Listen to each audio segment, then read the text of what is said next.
Hi from the English sisters. Welcome to Get Real with the English Sisters. sisters. Hello everyone. Hello. Today we're going to be talking about the sayings we say to ourselves. That we hear in our heads and that can really affect us. Things like, I think they're called idioms or proverbs too. Yeah, I think those like famous quotes as well. I think the proverbs are like the ones that we can actually go to when we kind of like the one about the cloud and the silver lining, Those ones are like helpful, aren't they? Well, there's always a cloud without, no, there's always a a silver silver lining within a cloud. We always get them wrong. We get them wrong, but they're kind of stuck in your head. Always. Do you know what I mean? There's a silver lining, you might think, when there's something that you don't want to do or something that you think is bad that's happened to you, but then you think about the silver lining. So that would be like a helpful proverb. That's or it, yeah. An idiom. That's a helpful saying. That's definitely helpful, and I mean, I think we didn't hear that growing up because our mum was Spanish. But I think a lot of English-speaking people have probably heard that phrase. Well, that's a nice one to hear. That's really sweet, yeah. We used to hear more things like the one she would say about the war. Oh, that was always good. Yeah, that's been really helpful. That has been helpful. She would always say, "Más se perdió en la guerra." So there was a lot more loss in war. So that's a literal translation, but I think what she, the actual meaning means is that... Well, whatever bad happens, it was always worse in the war. It was worse. So, but she would always use it when we would like lose something, because the actual phrase has a word. There was so much lost in war, so that... Do you remember, like, if I remember when I was little, if I lost my pencil case or something, Mama, I've lost my pencil case, she would always say, oh, well, más se perdió en la guerra, and then everything would be fine. And what about when we would do, like, if it was an exam or something, you didn't do well, would you say it then? No. But I say it now. You say it to yourself now, don't you? I've what's it Adopted called? Evolved the saying, so I just use it for anything that's gone bad, anything that's gone wrong. Really? In my mind, I'll use it. So, and I use it with my children as well, my husband. So anything really. Yeah. So if you I do use it as well. Or you do anything, I always say more was lost in la guerra. More was lost in the war. It's no big deal, kind of thing. Yeah. So don't worry about it. It's okay. But kind of... It'll be okay. Yeah. But I mean, there it is, isn't it? The simple proverb, idiom, that it's been stuck in our heads. Well, it's like hypnosis, for over years and years, more than any other words. There were so many other words, but these kind of idioms and proverbs really do stick with you. I mean, if you think about it in your life, there are probably many that can come to mind now as we're talking about this, and if you just have a wonder about them and think, yeah. Well, there's that famous one, when life gives you lemons, make lemonade. Yeah, that's constructive. That's a constructive answer when things are not going your way or you're getting bad. Yeah. Use it to make something more positive for yourself. Absolutely. That's a really good one, actually, because if anything happens that, you think, oh, well, I've got lemon... What is it? I've got the lemons now, so the bitter has come into my life. I'm going to change the bitter into something sweet. I'm going to make lemonade, and you can add the sugar and everything, which is delicious, yeah. So that's actually really good. If you think about it, that's a really good one. Well, it's very constructive. It's very helpful. That's a helpful one to have in your mind. Because it's surprising how much these things are in your mind, whether you realise it or not, and how they can actually affect you, how they can help you overcome, or how they can keep you back. How they can hinder your progress. They can hinder as well. things. Well, they can get you really down, can't they? If you've got something like really negative, a negative saying. Well, or words, that you've heard growing up, for example, like the phrase, "You're just like your mother," or "You're just like your father." Now, that could be really positive, but most of the time that's said in When it's said, it's usually said in a negative way. It's usually, "Oh my God, you're just like your in father." an accusatory way. Yes. It's said. It's not said, "Oh, you're so wonderful like your mother." No. When it's You're you are so just amazing like your mother. No, you are just like it's always, not so good. And I think it also comes with all the background of the person that's already saying it, all their baggage of their feelings about their mother. Absolutely. About the person's mother. I'm just thinking of when, back to our own childhood again, because these are referrals we have to go back to personally to fully understand them also as therapists. And I remember when Mum used to say, whenever, she would hardly ever say it, but once she said to me that I was like her sister. And I know that she viewed her younger sister as being reckless and rebellious because she had a baby out of wedlock. And so she said that to me once, and I thought, my God, that I don't think that was something good, and I know she was angry when she said it, but this was just once, but it had quite a big effect on me. I still remember it. I still remember it now. So I can imagine that if you hear these words all the time, constantly, whether you realize it or not now in your adult life, as you go about your day, these words and these phrases will pop up in the most unexpected ways, even when you're not aware of it. So I think... Do you remember we had that hypnotherapy client who said that her mum was always telling her that she was really anxious and nervous and useless? Yes, I remember the young person. She said that she would, even though she knew she was really competent and everything now as an adult, but she felt that she carried that with her. What were the words her mum would say to her? Things like, I can't remember them now because it was a while ago, but she would say things like, you're not capable. And she said her dad was always the one that was very supportive and encouraging. And her dad had recently passed away, and she had the words of her mother always in her mind. I can't actually remember that session, but vaguely, I think, yeah. I think I do. We've had so many, but this one she was a doctor. Oh yes, now I've remembered it. Yeah, okay, and right. She said that with her children, she always felt inadequate because she always had her mum judging her. Oh my gosh, that was massive deal once she realised it. Yeah. So this is what we're saying to you. Sometimes you're just not aware of it. You just don't realise that the phrases that you've heard repeatedly over many years have actually hypnotised you, but not in a good way. Yeah. It's actual hypnosis that's not come out for your own good. Not positive. No. Whereas, you have triggers, and you get triggered by these sayings, and then it has an effect on you, which makes you feel bad. It makes you feel insecure. Makes you feel like, gosh, a lot of the times it can make you feel really useless as well. But I mean, we're talking about an adult here who, for example, in this case, she was fully accomplished. Yes. She had, she was a doctor, for goodness sake, but yet so utterly insecure about anything to do with her personal life.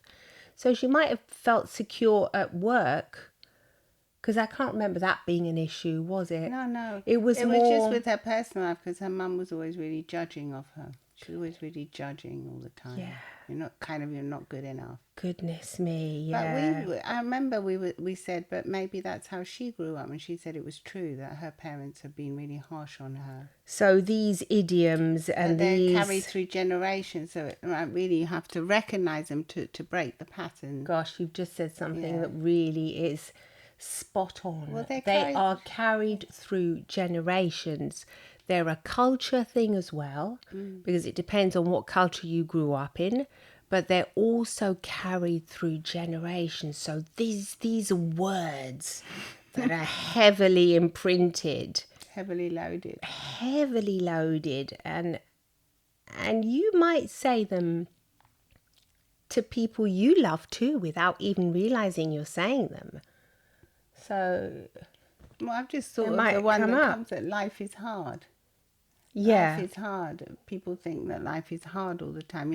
People are afraid when something good happens to them or things are going well that, they're going to get the bad news. Something bad is going to happen. Something bad. So they never allow themselves to feel the joy and the happiness and the just the well-being. Yeah. And yet the Dalai Lama said our whole reason for being is to be happy. Is to be happy. I mean, that puts a lot of pressure on us as well, doesn't it? But it kind of relieves us of other kind of pressures. So, is that what the meaning of life is for me on this planet, is to be happy? La la. There I am. I'm happy, and that's kind of it. That's it. There's not much else to it. Yeah, you're just happy. Like when you're born. The meaning of life is to be happy. And that's it. Imagine if growing up you heard those words 1,000 times. Imagine if your caretakers, your parents, your grandparents, everybody around you was always saying, oh, well, darling, the meaning of life is to be happy. And that was constantly repeated. I mean, how would that make you feel now as an adult? How would that affect your life? Well, I think you try and be happy throughout your day. You'd be looking for I things don't know that if you make try you and be happy or you would already be happy, because I think it was so imprinted in you. Remember that story you wrote about Happy? No, I can't. Oh, yes, I can. Yeah. That he was named Happy, the baby. Because he was born happy. He was always laughing. Yeah. Can you remember how it went? You wrote that when you were hypnotized. We haven't gone back to it for ages. No, I think we sat in Entrancing Tales with Change, or in Stress Free in 3 minutes. it was many years ago. Yeah. He was born happy, and he was given that name. Yeah. Gosh, now I'm actually the author and I can't remember it. You're putting me on a spot here. No, I know it was something I did write when it was in the evening. I remember taking my laptop outside, like literally under a tree, under the stars. I remember everything about where I was when I wrote it. You have complete amnesia. I have amnesia over because something happened in the village. He was called Happy, and he grew up happy, and everyone would say happy, hello, happy, and they would all get happy when they said happy. Everyone was happy around him. Yeah. I can't remember. I think in the end he had some kind of a seed.